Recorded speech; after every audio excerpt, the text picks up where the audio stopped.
Mami, I want chocolate po. Hindi pwede, tigilan mo na ha, kaka-chocolate mo. May ubo ka pa. Wala naman eh.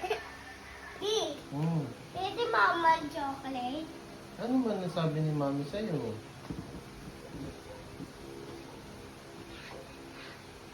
Pwede daw? Na-heard ko sabi hindi daw pwede. Pwede. Hindi nga, kasi tataas na yung sugar mo. Hindi naman eh. Magkakayayay ka doon. Bawal yun. Hindi. Hindi po na pwede man chocolate. Pwede yan. Sige, dadagayin kita. Next time naman. Ayoko. Daddy, nasa na ako lang kasi eh.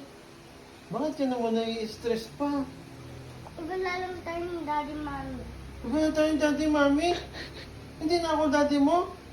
Hindi na. Hindi na si mami mo. Opo. Anak, nang dahil sa chocolate. Mm-mm.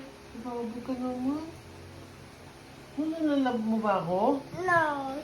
Daddy, taste lang tayo, Mami. Ha? Bakit naman? Kasi ano po? Nang dahil sa chocolate? Opo. Grabe ka naman. Hindi mo nalalablab mami natin? Opo. Bala ka, hindi ka nababay ng chocolate, no? Sino na lang babay sa akin? Ewan ko sa'yo, sa bagong mami mo.